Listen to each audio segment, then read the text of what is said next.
Hi all, അസ്സലാമു അലൈക്കും. ഇന്ന് ഞാൻ കാണിക്കുന്നത് നല്ലൊരു സ്പൈസി ആയിട്ടുള്ളൊരു സ്നാക്കാണ് സ്റ്റഫ്ഡ് മിർച്ചി ബ്രോസ്റ്റ്. ഇനി ഇതെങ്ങനെ ഉണ്ടാക്കുന്നതെന്ന് നോക്കാം.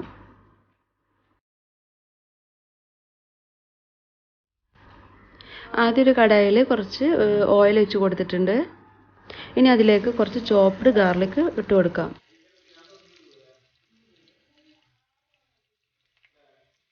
ഗാർലിക് ഒരു ടേബിൾ സ്പൂണോളം എടുത്തിട്ടുണ്ടായിരുന്നു കേട്ടോ, വെളുത്തുള്ളി.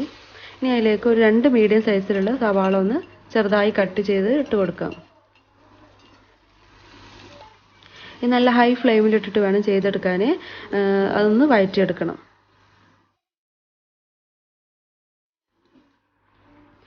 ഇനി ഇതിലേക്ക് വേണ്ടത് കുറച്ച് ചിക്കനാണ്. ചിക്കന് കുരുമുളകും കുറച്ച് ഉപ്പും ഇട്ടിട്ടൊന്ന് വേവിച്ചെടുത്തതിന് ശേഷം എല്ലാം റിമൂവ് ചെയ്ത് ചെറുതായി കട്ട് ചെയ്തെടുത്തതാണ്. ഇത് അതിലേക്ക് ഇട്ട് കൊടുക്കാം.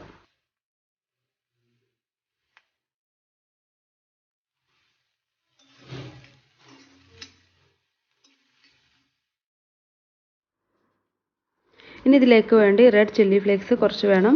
അതൊരു ടേബിൾ സ്പൂണോളം എടുത്തിട്ടുണ്ട്.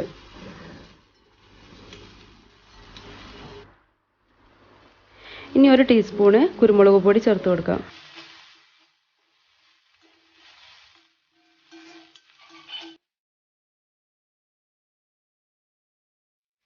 ഇനി ഇതിലേക്ക് ചെറിയൊരു കഷ്ണം ക്യാപ്സിക്കം കട്ട് ചെയ്ത് ചേർത്ത് കൊടുക്കുന്നുണ്ട്. ഇപ്പോൾ ആവശ്യമുള്ള ഉപ്പിട്ട് കൊടുക്കാം.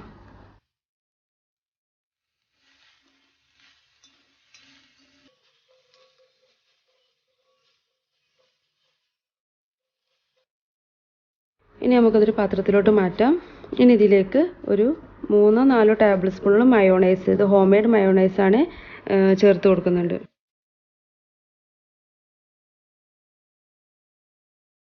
അത് നമ്മുടെ ഓരോരുത്തരുടെ ഇഷ്ടത്തിനനുസരിച്ച് ചേർത്ത് കൊടുക്കാം കേട്ടോ. മയോണൈസിൻ്റെ അളവ് നമുക്ക് ഇങ്ങനെ എത്രത്തോളം ഇങ്ങനെ ക്രീമിയായി കിടക്കണോ അതിനനുസരിച്ച് ചേർത്ത് കൊടുക്കാം. ഇനി അതിലേക്ക് കുറച്ച് കെച്ചപ്പും ചേർത്ത് കൊടുക്കുന്നുണ്ട്.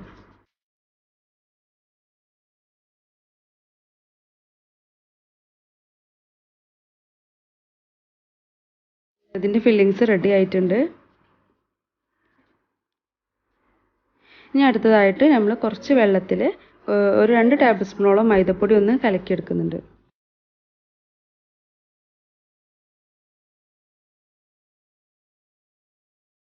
ഏകദേശം ഈ ഒരു തിക്നെസ്സിൽ മിക്സ് ചെയ്തെടുക്കണം. ഇനി നമുക്ക് വേണ്ടത് നമ്മുടെ വലിയ മുളകാണ്, ഈ ബജിയൊക്കെ ഉണ്ടാക്കുന്ന മുളകാണിത്. അതിൻ്റെ സൈഡ് ഒന്ന് കട്ട് ചെയ്ത് കൊടുത്തതിന് ശേഷം അതിൻ്റെ ഉള്ളിലുള്ള സീഡൊക്കെ ഒന്ന് റിമൂവ് ചെയ്യണം.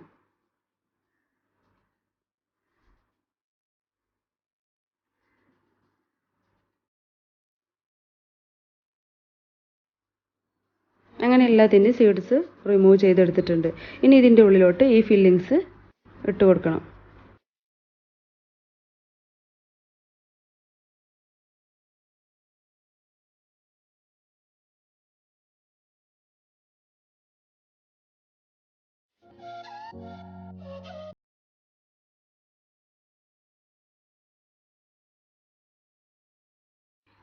ഇനി നന്നായിട്ടൊന്ന് ക്ലോസ് ചെയ്ത് കൊടുക്കുക. അങ്ങനെ എല്ലാത്തിൻ്റെ ഉള്ളിലും ഈ ഫില്ലിങ്സ് ഫില്ല് ചെയ്തിട്ടുണ്ട്. ഇനി നമ്മൾ നേരത്തെ തയ്യാറാക്കിയ മിക്സ്ചറിൽ ഇതൊന്ന് മുക്കിയെടുക്കണം. അതിന് ശേഷം ബ്രോസ്റ്റ് പൗഡറാണ് എടുത്തിട്ടുള്ളത്, അതിലൊന്ന് റോൾ ചെയ്തെടുക്കുന്നുണ്ട്. അങ്ങനെ ഓരോന്നായി ചെയ്തെടുത്തിട്ടുണ്ട്. ഇനി ഇതിൻ്റെ മുകളിൽ ഒരു തവണ കൂടി നമ്മൾ ഈ കോട്ടിങ് ഇട്ട് കൊടുക്കണം.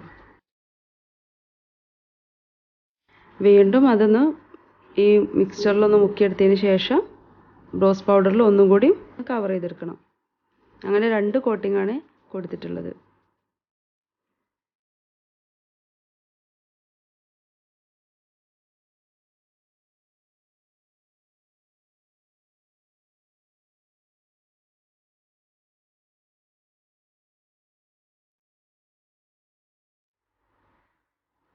അങ്ങനെ എല്ലാതും തയ്യാറാക്കി എടുത്തിട്ടുണ്ട്. ഇനി ഇത് നമുക്ക് ഫ്രൈ ചെയ്തെടുക്കാം. ഫ്രൈ ചെയ്യാൻ വേണ്ടിയിട്ട് കുറച്ച് ഓയിൽ എടുത്തിട്ടുണ്ട്. ഇനി അതിൽ ഓരോന്നിട്ടിട്ട് നമുക്കിതൊന്ന് ഫ്രൈ ചെയ്തെടുക്കണം.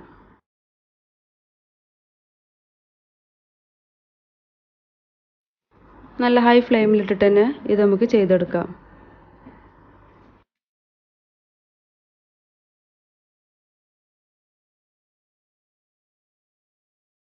എല്ലാ സൈഡിലും ഒന്ന് തിരിച്ചും മറിച്ചിട്ടൊന്ന് ഫ്രൈ ചെയ്തെടുക്കുന്നുണ്ട്.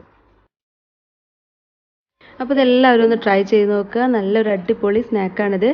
സ്പൈസി ഇഷ്ടമുള്ളവർക്കൊക്കെ എന്തായാലും ഇത് ഇഷ്ടപ്പെടും. ഇതിൻ്റെ ടേസ്റ്റ് എന്ന് വെച്ചാൽ നല്ല ബ്രോസ്റ്റിൻ്റെ ഫ്ലേവറും പിന്നെ ചിക്കനും മുളകും എല്ലാം കൂടി വന്നിട്ട് നല്ലൊരു ടേസ്റ്റാണ് ഇതിന്. എല്ലാവരും ഒന്ന് ട്രൈ ചെയ്ത് നോക്കുക തന്നെ വേണം. അപ്പോൾ ഇനി അടുത്ത റെസിപ്പിയുമായിട്ട് വീണ്ടും കാണാം.